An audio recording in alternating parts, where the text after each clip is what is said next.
បាទសួស្តីបងប្អូនអរគ្នាថ្ងៃនេះយើងមករៀនពីការធ្វើសំឡេង TTS ដាក់លើវីដេអូរបស់យើងបាទអញ្ចឹងដូចជាវីដេអូមួយនេះយើងប្រើសំឡេង TTS បាតុភូតទី3ការកកើតនៃទឹកនៅលើផ្ទៃផែនដីនៅពេលដែលផែនដីទើបតែកកើតសីតុណ្ហភាពនៅលើផ្ទៃរបស់ផែនដីមានរហូតទៅដល់ទៅជិត 2000 អង្សាដែលកត្តានេះហើយដែលធ្វើឲ្យសមាសធាតុទឹកមិនអាចស្ថិតនៅក្នុងសភាពរាវបានទេសកម្មភាពភ្នំភ្លើងក៏បានធ្វើឲ្យចំហាយទឹកដែលបង្កប់នៅក្នុងស្រទាប់ខាងក្នុងផែនដីភាយចេញមកក្រៅកាន់តែច្រើនឡើងចំហាយទឹកទាំងអស់នោះមិនត្រូវបានបាត់បង់ទៅណានោះទេពួកវានៅរសាត់វិលវល់ក្នុងលំហរបស់ផែនដី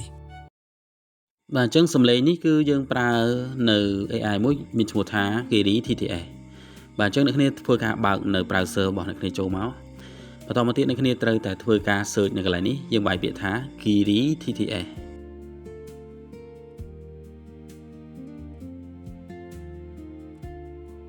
បាទបន្តមកទៀតអ្នកគ្នាធ្វើការចុចនៅលើ website ខាងលើគេនេះបាទអញ្ចឹងមកដល់ website Kiri TTS អ្នកគ្នាចុចពាក្យថា sign up for free បន្តមកទៀតអ្នកគ្នាត្រូវចុចនៅកន្លែងយើងសាញជាមួយនឹង Google បាទបន្តមកទៀតអ្នកគ្នាត្រូវ link Gmail របស់គ្នាចូលមក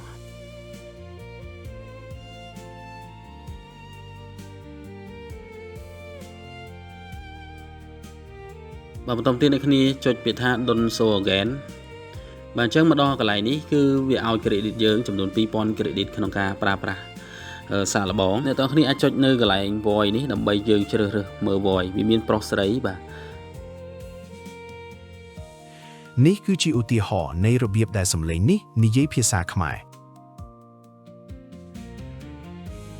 នេះគឺជាឧទាហរណ៍នៃរបៀបដែលសំឡេងនេះនិយាយភាសាខ្មែរជាមួយនឹងការបញ្ចេញសំឡេងត្រឹមត្រូវតាមអក្ខរាវិរុទ្ធដែលមានគុណភាពខ្ពស់ដែលស័ក្តិសមបំផុតសម្រាប់សៀវភៅសំឡេង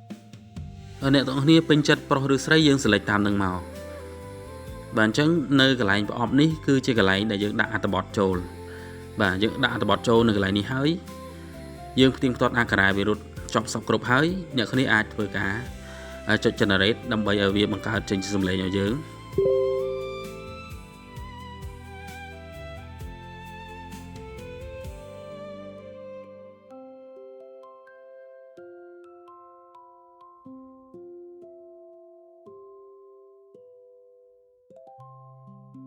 កត្តាមួយទៀតដែលបានចូលរួមក្នុងការបង្កើតទឹកនៅលើផែនដីនោះគឺជាការធ្លាក់ស្រោចនៃអាចផ្កាយនិងផ្កាយដុះកន្ទុយយ៉ាងសម្បើមមកលើផែនដីដែលគេឲ្យឈ្មោះព្រឹត្តិការណ៍នេះថា Late Heavy Bombardment ដែលនៅក្នុងអាចផ្កាយនីមួយៗមានផ្ទុកនូវសារធាតុទឹកមានរូបរាងដូចជាក្រាមនៃអំបិលរួមទាំងមាននូវសមាសធាតុដែលអាចបង្កទៅជាជីវិត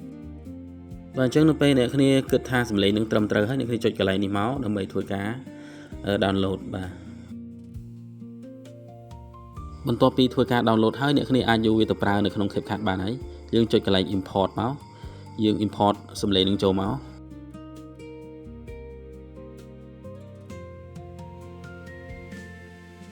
សកម្មភាពភ្នំភ្លើងក៏បានធ្វើឲ្យចំហាយទឹកដែលបង្កប់នៅក្នុងស្រទាប់ខាងក្នុងផែនដីភាយចេញមកក្រៅកាន់តែច្រើនឡើងចំហាយទឹកទាំងអស់នោះមិនត្រូវបានបាត់បង់ទៅណានោះទេពួកវានៅរសាត់វិលវល់ក្នុងលំហរបស់ផែនដីកត្តាមួយទៀតដែលបានចូលរួមក្នុងការបង្កើតទឹកសំឡេងឲ្យវាឮល្អអ្នកគ្នាគួរតែធ្វើការដំឡើងនៅ stereo របស់វានេះយើងចុចកន្លែងនេះមកយើងតម្លើងមកត្រឹមកម្រិត 5.8 កន្លែងហ្នឹងបាទ 5.8 គឺឮល្អ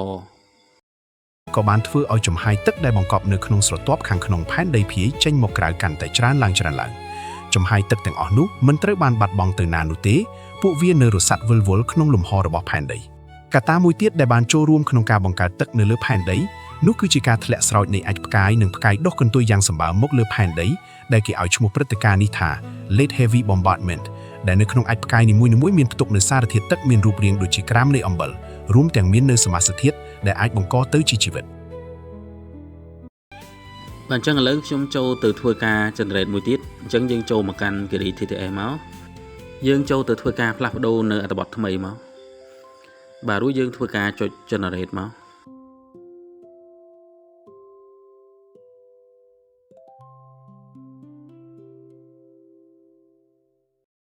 នៅពេលដែលផែនដីចាប់ផ្ដើមចុះត្រជាក់កាលពី 4.4 ពាន់លានឆ្នាំមុនវាបានបង្កើតទៅជាសម្បកផែនដីដំបូងដែលគេហៅថា Early Earth's Crust ចំហាយទឹកទាំងអស់នៅក្នុងលំហរបស់ផែនដីក៏ចាប់ផ្ដើមកលายជាដុំពពកយ៉ាងក្រាស់ ហើយវាក៏បានបង្អោយជាភ្លៀងធ្លាក់ចុះមកកាន់ផែនដីជាលើកដំបូងនៅពេលនោះផែនដីក៏ចាប់មានទឹករាវនៅលើផ្ទៃភពហើយក៏បន្តកើនឡើងជាលំដាប់ដោយសារសកម្មភាពភ្នំភ្លើងនិងការធ្លាក់អាចផ្កាយរយៈពេលជាង400លានឆ្នាំផែនដីក៏ចាប់ផ្ដើមពោពេញដោយទឹកក្លាយទៅជាទន្លេនិងសមុទ្រ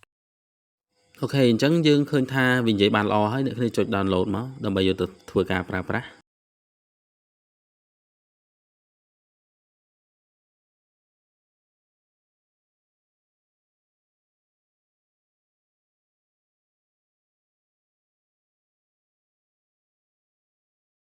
នីមួយមានផ្ទុកនៅសារធាតុទឹកមានរូបរាងដូចជាក្រាមនៃអំបិលរួមទាំងមាននៅសមាសធាតុដែលអាចបង្កទៅជាជីវិតនៅពេលដែលផែនដីចាប់ផ្ដើមចុះត្រជាក់កាត់ បាទអញ្ចឹងសំឡេងយើងត្រូវតែតម្លើងឲ្យដូចគ្នាអានេះខ្ញុំដាក់ 5.8 នីមួយមានផ្ទុកនៅសារធាតុទឹកមានរូបរាងដូចជាក្រាមនៃអំបិលរួមទាំងមាននៅសមាសធាតុដែលអាចបង្កទៅជាជីវិតនៅពេលដែលផែនដីចាប់ផ្ដើមចុះត្រជាក់កាលពី 4.4 ពាន់លានឆ្នាំមុនវាបានបង្កើតទៅជាសម្បកផែនដីដំបូងដែលគេហៅថា Early Earth's Crust ចំហាយទឹកទាំងអស់នៅក្នុងលំហរបស់ផែនដីក៏ចាប់ផ្ដើមកลายជាដុំពពកយ៉ាងក្រាស់ហើយវាក៏បានបង្អោយជាភ្លៀងធ្លាក់ចុះមកកាន់ផែនដីជាលើកដំបូងនៅពេលនោះផែនដីក៏ចាប់មានទឹករាវនៅលើផ្ទៃភពហើយក៏បន្តកើនឡើងជាលំដាប់ដោយសារសកម្មភាពភ្នំភ្លើងនិងការធ្លាក់អាចផ្កាយរយៈពេលជាង400លានឆ្នាំផែនដីក៏ចាប់ផ្ដើមពោពេញដោយទឹកក្លាយទៅជាទន្លេនិងសមុទ្រ បាទសម្រាប់ការប្រើប្រាស់ TTS គឺមាន limit អញ្ចឹងយើងនឹងធ្វើការរៀននៅមេរៀនមួយទៀតគឺរបៀបនៃការបង្កើត TTS ជាមួយនឹង Google AI Studio